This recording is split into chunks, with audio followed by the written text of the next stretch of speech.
Ton है। Okay, Ajay Ajay Ajay Alok जी ने बड़ी अच्छी बात कही ओवैसी जी के लिए। वो लैला तो जरूर है, लेकिन मजनू मजनू कहाँ है? जरा मजनू ढूंढिए, मजनू मोदी जी हैं। लैला जो है बार बार मजनू की तलाश में कभी यूपी, कभी बिहार, कभी गुजरात तक पहुंच जाती है। सबको पता है कि क्या आप कर रहे हैं। वो अब तो बात आपके आती है, साथ आना चाह रहे थे, नहीं, आप नहीं, ही नहीं, ने नो एंट्री का बोर्ड लगा दिया। मेरे यहाँ आना नहीं चाहते थे, आने का वो दिखावा कर रहे हैं ताकि विक्टिम कार्ड खेला जाए अमीश भाई। और ये बिहार के जनता को और देश के जनता को पता है कि वो सबसे प्यार किससे ज्यादा उनको है, ध्रुवीकरण करने से लाभ किसको है, हिंदू मुस्लिम कराकर किसको फायदा पहुंचाने का वो काम करते हैं। अजय भाई इससे परिचित हैं और भाजपा के लोग ही उनको भेजते रहते हैं। वो जहां निर्देश मिलता है वहां जाते हैं। जहां तक बात आपने चुनाव आयोग की और इस SIR की कही है, वाकई सच्चाई है। अजय भाई आपका भी नाम आ गया होगा, 86% हो गया है, तब तो आ गया होगा जरूर। 86% फॉर्म भरा गया ना, आपका भी आ गया होगा। जरा आप एक पावती दिखाइए, इस चैनल के माध्यम से पावती दिखाइए या SMS आया होगा वही दिखा दीजिए। 88% लगभग चुनाव आयोग का यह दावा है कि उसने फॉर्म भर दिया। एक आदमी के पास न पावती है न SMS है। ठीक है, ये सिर्फ राहुल गांधी की बड़ी किसके स्टेटमेंट है, चुनाव आयोग पर गंभीर सवाल खड़े कर दिए हैं। राहुल गांधी ने कहा है बीजेपी ने महाराष्ट्र चुनाव में जबरदस्त चीटिंग करी, जिसकी वजह से बीजेपी को जीत हासिल हुई और यही बिहार में भारतीय जनता पार्टी करने जा रही है। अजय आलोक, राहुल गांधी के निशाने पर चुनाव आयोग और बीजेपी है। मैंने तो ओपनिंग स्टेटमेंट में ही कहा ना कि पहले महाराष्ट्र चुनाव में चीटिंग करी, वहां कहा कि वही कह रहा हूं। और उसके बाद हाईकोर्ट का थप्पड़ अभी भी भूल गए। मुंबई हाईकोर्ट ने कैसा करारा चांटा मारा था वो भूल गए, फाइन लगाया वो भूल गए। राहुल गांधी आदतन, मैं कह रहा हूं आदतन झूठे हैं और आदतन क्रिमिनल हैं। बार बार क्राइम करते हैं, कोर्ट में माफी मांगते हैं, सुधरते नहीं हैं। परसों लखनऊ कोर्ट में इनको जुडिशियल कस्टडी में लिया था और उसके बाद जमानत दी, सशर्त। ये कहते हुए सेना का अपमान न करें। इन्होंने क्या कहा था सेना के बारे में? भारतीय सेना चीन से पिट रही है, उसी कारण परसों जमानत मिला। और उसके बाद बेशर्मों की तरह वहां पे फोटो ऑप करवा रहे। राहुल गांधी की आदत हो गई आदतन झूठ बोलने की। आज असम में भी यही कहा है कि पहले महाराष्ट्र में किया, बिहार में करेंगे, आने वाले समय में असम में भी करेंगे। अरे भाई मैं कह तो रहा हूं, रेफरी पे भरोसा नहीं है तो इटली जाओ, हिंदुस्तान में क्यों बैठे? 40 लाख वोट बढ़ता है, संजोग से 50 नहीं भरोसा है रेफरी पे, हिंदुस्तान में क्यों बैठे? वोट बढ़ जाता ये है। जानबूझ के आप कह रहे संवैधानिक संस्थाओं का अपमान करते अच्छा, हैं। मैं भाजपा के साथ मिलकर ये भाजपा कौन सा खेल खेल रही है? मिला-जुला खेल जो है, ये मिला-जुला चुनाव आयोग सत्यप्रकाश मिश्रा को मैं लेके आता हूं। सत्यप्रकाश मिश्रा, तमाशा चुनाव आयोग है, राहुल गांधी क्या कह रहे हैं मुझे बताने की आपको आवश्यकता नहीं है, और चीटिंग हो रही है चुनाव के अंदर। बेसिकली ये आरोप लगाया जा रहा है कि चुनाव आयोग के जरिए आप लोग जीत रहे हैं चुनाव, जनता आपको नहीं जिता रही है। देखिए, तमाशा जो लोग कर रहे हैं लोकतंत्र में वो जनता समझ रही है। राहुल गांधी जी की पार्टी को बंबई हाईकोर्ट ने जो जवाब दिया ये स्वीकार करने को तैयार नहीं है। परिवार आयोग चलाने वाले लोग कह रहे हैं चुनाव आयोग तमाशा आयोग है। अब इनको ब्रह्मा विष्णु महेश भी आकर समझाएं कि देखो देश संविधान से चल रहा है। तो राहुल गांधी को जितनी हार का बताशा मिला है और तमाशा वो कर रहे हैं वो स्वीकार नहीं कर पाएंगे। वो कह रहे थे ना कि लैला मजनू, तो ये वो गाना गा रहे थे, हम तेरे प्यार में सारा आलम खो बैठे, वो भी गाना गा रहे हैं कि लुटे दिल में दिया जलता नहीं। इन दोनों का पीछे से सांठगांठ है, बहुत बुरी तरह सांठगांठ है ओबीसी से और कांग्रेस का, इसमें किसी को अब शक नहीं बचा है।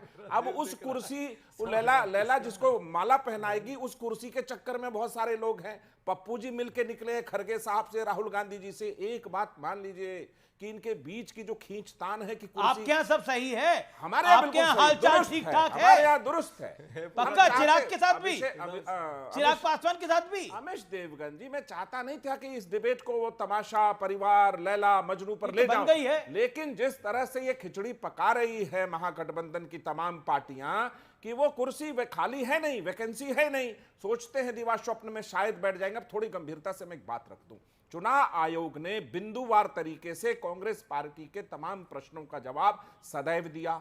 बॉम्बे हाईकोर्ट ने स्पष्ट किया कि आपका पिटीशन में कोई मेरिट नहीं है, आपने हमारा समय खराब किया। इसके बावजूद यदि राहुल गांधी देश में भ्रम फैलाएं, झूठ फैलाएं, तो मैं यही कह सकता हूं, हे झूठ और भ्रम के बादशाह राहुल गांधी जी, थोड़ी आपको सद्बुद्धि मिले, लोकतंत्र की सेवा करिए, लोकतंत्र के लिए गड्ढा मत खो दिए। ठीक है, मेरा हमारे प्रश्न ये है नहीं, कि राहुल गांधी लोकतंत्र नहीं है, राहुल गांधी इस देश का लोकतंत्र नहीं है, ना तेजस्वी यादव। हम उनके बाद भी इस देश का लोकतंत्र मजबूत रहेगा और हमेशा रहना चाहिए। तमाम पार्टियां लोकतंत्र के लिए गड्ढा खोद रही है। नहीं बिल्कुल नहीं, एक सेकंड बिल्कुल संक्षेप में अजय उपाध्याय साहब, मेरा प्रश्न ये है कि अगर वो वोटर जो कि वोटर रोहिंग्या हैं, बांग्लादेशी हैं, बाहर के हैं और उन्होंने अपना वोटर आईडी कार्ड, आधार कार्ड बनवा रखा है, तो क्या उनको वोट डालना अलाउ होना चाहिए? आप उसके पक्ष में? एकदम नहीं होना चाहिए, लेकिन हर चुनाव से पहले, दिल्ली चुनाव में भी आपने बहुत सारे डिबेट किए। मैं स्वयं एक आध डिबेट में मुझे ध्यान है कि था जी, जिसमें दिल्ली में झुग्गी झोपड़ियों में लगातार रोहिंग्या और ये जो है आपके बांग्लादेशी घूम रहे थे। और चुनाव के बाद सुनिए ना, चुनाव के बाद वो सारे एजेंडा भूल गई सरकार को हटाना चाहिए ना।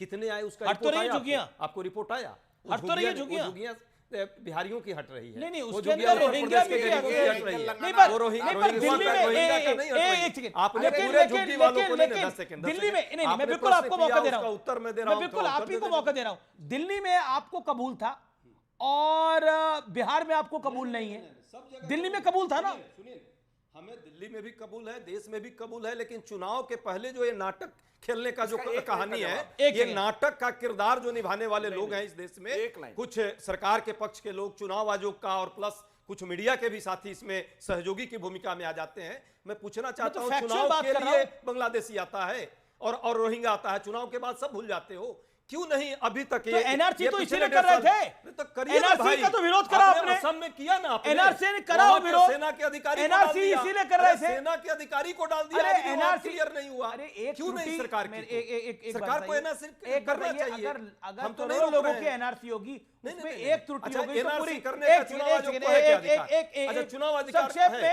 एक सेकंड हमसे आपसे पूछ रहे हैं, आपके पत्रकार हैं, नहीं बिल्कुल चुनाव आयोग को है अधिकार एनआरसी करने का। मैं आपसे प्रश्न पूछता हूं, आपके फोन में कितने नंबर हैं? एक अमूमन 1500 फोन नंबर होंगे। अगर किसी का गलत नंबर डायल हो जाए तो नंबर डायल, आप फोन डायल करना छोड़ देते हैं? नहीं ना। अगर करोड़ों लोगों की वेरिफिकेशन हो रही है और उसमें एक या 2 या 4 या 5 या 5% गलत आ गए, तो क्या उसके लिए वो पूरा काम रोक देंगे? अच्छा एक सेकंड, महाराष्ट्र में वोट बढ़ रहे हैं तो आप हार रहे हैं, आप हार रहे हैं। दिल्ली में आप चुनाव आयोग के साथ है तो आप चुनाव हार रहे हैं, ठीक है। हरियाणा के अंदर आपके साथ मीडिया है, सारा तंत्र है, आपके अनुसार आपके साथ सारे सर्वे हैं, उसके बावजूद आप चुनाव हार गए हैं। अब आप आइए, और महाराष्ट्र और बिहार में आप कह रहे हैं कि वोट यहां पर कटेंगे तो हम चुनाव हारेंगे, तो आप किसी कंडीशन में चुनाव नहीं जीत रहे हैं ना। अमीश भाई बहुत सारे एंगल को दिया है, एंगल नहीं, मैंने एक ही एंगल दिया, मुझे समय दीजिए उसको कि आपका चुनाव हारने वाला है। जो आपने शायद मेरे उस भावना को नहीं समझा, और कांग्रेस पार्टी क्या कह रही है, लोकतंत्र के लिए मतदान में निष्पक्षता, पारदर्शिता, चुनावी एक संस्था जो चुनाव आयोग है वो जरूरी है कि लोकतंत्र उससे मजबूत है। हमारा उद्देश्य ये है, हम इसके माध्यम से चाहते हैं यदि घुसपैठिया भी है, कोई बांग्लादेशी है, उसको इमीडिएट हटाइए, उसमें किसी को कोई आपत्ति नहीं है। SIR भी आपको कराना है, उसके लिए भी हमने कहीं आपत्ति नहीं दर्ज की है, लेकिन उसका टाइमिंग, उसकी प्रक्रिया और वारिस पठान काफी देर से वेट कर रहे हैं। वारिस पठान, आपके लिए तो नो एंट्री का बोर्ड लग गया है, आपके लिए तो कांग्रेस ने नो एंट्री का बोर्ड लगा दिया है। नो एंट्री बोनी कपूर की फिल्म थी, नो एंट्री, क्योंकि आप कम्युनल हैं और आपको ये लैला बता रहे हैं। अभी और एक पिक्चर है ना, जीते हैं शान से, वो दिखाएंगे हम। अभी अमीश भाई मैं सुन रहा था यहाँ पे बैठ के, कोई हमको लैला बता रहा है, बिल्कुल लैला तो ऐसा हमसे मोहब्बत करते हैं, मगर इशू यह हुआ कि रजिया गुंडों में फंस गई। अच्छा, हमारा इशू यह आ गया कि हम ये पोजीशन है, हमारा इंटेंशन और एम क्या था कि हम किसी भी तरह से बीजेपी को हराए, एनडीए को फिर से सरकार में आने से रोके, इसलिए हम लड़ रहे थे। तो हमने कहा कि सेक्युलर वोटों का विभाजन ना हो, तो हमारे पार्टी के जो प्रेसिडेंट है बिहार के अख्तर भाई, उन्होंने लेटर लिखा आरजेडी को। अब उनका एरोगेंस देखिए, वो चाहते ही नहीं है कि कोई माइनॉरिटी, कोई पिछड़ा हुआ वर्ग, कोई गरीब तबके का इंसान सत्ता में आए पहले, मगर कोई आया ही नहीं है। हम तो चुनाव लड़ेंगे, पूरे फोर्स में लड़ेंगे। ये बी टीम से डी टीम तक बाद में चिल्ला पुकार रोना गाना सब करेंगे, फिर बोलेंगे पप्पा हमारी चॉकलेट छीन ली, अब क्या करें। उस वक्त अमित भाई आप मेरी इस बात को याद रखना और ये प्ले करना उनके सामने कि वारिस पठान ने यहाँ बैठ के बोला था हम लड़ेंगे और जीतेंगे, फिर रोना गाना मत ये दोनों जन यहाँ पे बैठ के, कि जितना अधिकार तुमको मिला उतना हमको। हमारा स्ट्राइक रेट क्या है, पिछली बार 18 पे लड़े 5 जीते। वो अलग बात है हमारे 4 कोई आरजेडी वाले ने पैसे की बुनियाद पे खरीद लिया और उन्हें अपना ईमान बेच दिया, मगर इस मर्तबा 5 का 50 पूरी तरह से हमको यकीन है 4 जो गए उनकी जगह हम सबको जिता के लाएंगे, ये हमारी गारंटी है अमीश भाई। बात नंबर 2 सुनिए, अभी लड़ने जा रहे हैं, इन लोग का डायलॉग है कांग्रेस वालों का, जिसकी जितनी संख्या भारी उसकी उतनी हिस्सेदारी, ये लोग बोलते थे यूपी के चुनाव से। अब यादव कितने हैं टोटल बिहार में अमीश भाई, 13 से 14%। मुसलमान कितने हैं पूरे बिहार में, 18%। अब अगर हिस्सेदारी की भी ये लोग बात करें, ठीक है, तो जवाब हमको लेते हैं। कितनी सीट मिलना चाहिए, मगर नहीं, बेइंसाफी की बुनियाद पे कब तक चलोगे, बिहार की जनता सब जानती है। इसलिए सीमांचल अमित भाई जो 60 to 65% मुसलमान है, आज तक सत्ता में रहे, उसका विकास इन लोगों ने नहीं किया। ठीक है। सीमांचल भारत देश का सबसे पिछड़ा हुआ वर्ग है, क्योंकि ये सत्ता में थे ना। जवाब उपाध्याय साहब, जवाब 40 सेकंड जवाब। अब एक कांग्रेस वाले जिसके साथ 12 साल थे, बहुत अच्छे थे। अब जब अलग हुए के द्वारा और मजलूम के प्यार में पूरा जो है देश ओवैसी की तारीफ कर रहा है, आरजेडी को कर रहे हैं, विदेश में जाके पाकिस्तान की धुलाई कर दी और गाली देकर के चाहते हैं कि हम अरे वारिस भाई, आप तो अभी भी आरजेडी और कांग्रेस को गाली दे रहे हैं, ये तो आपकी मंशा आपने धुतकार दिया इनको। नहीं तो हर रोज गाली देते हैं, रोज आपने गाली तो इनको देकर के और धुतकारा। प्रेम करते किससे, इसको भी पता है। साथ में आने की बात कहते आप हैं, जहां पत्र से लिखे थे आए हैं आपको, वहां साथ लड़िए और में बिहार में कंधे से कितनी कंधा संख्या मिलाएंगे, है, बीजेपी उसके को हिसाब से हराएंगे, भागीदारी देंगे ना। सेक्युलर वोट का भी बात आप करना नहीं आ है, रहे लड़ेंगे। आप बिहार में आकर के आपको शांति चाहते हो कि बीजेपी बिहार में जीते, आइए, आपको सहयोग अब आपकी करिए। वजह से आप बीजेपी जहां अगर लड़ते हैं, जीती आंध्रा तो में, पूरा इल्जाम तेलंगाना आपके में, सर पे वहां जाएगा। मैं आपके साथ। अच्छा, एक आप सेकंड, यहाँ क्यों नहीं आए? अच्छा एक सेकंड, आप कह रहे हैं कि इनको तेलंगाना से बाहर नहीं आना चाहिए। आपके बड़े अच्छे आदमी है थे, क्या आप इनकी कम्युनल वजह? हो गए कहाँ अचानक। वजह जरा बताइए तो। इनको बिहार में मतलब अमीश भाई, ओवैसी अमीश की भाई पॉलिटिकल जो- हैसियत नहीं है। अच्छा, कौन जानता नहीं है अमीश भाई, आप नहीं जानते क्या कि इनकी कितनी हैसियत है। 4 सीट जो जीते थे 5 ये, सीटें आई इनकी। अरे भाई साहब, वो 5 सीट कौन है, वो हमारे लोगों को ही भला फुसला कर ले लिया था, वो लोग को सबको एहसास हो गया गलती, पर सिंबल कि गलत उनका था। चले गए। सिंबल इसलिए क्योंकि हमने छोड़ दिया था वो बेचारे को, इनके साथ चले पर गए। इनका ये तो नहीं, नहीं, मतलब- सच्चाई ये भी है, और ये वोट काटने का ही काम मतलब करते ये रहे। तेलंगाना अच्छा, लड़े, गुजरात में आंध्रा और कितना है, तेलंगाना वगैरह गुजरात लड़े, में कितना था, यहाँ आने की जरूरत नहीं है यूपी आपको। में ओके, कितना है इनके पास? वारिस पठान का जवाब। ये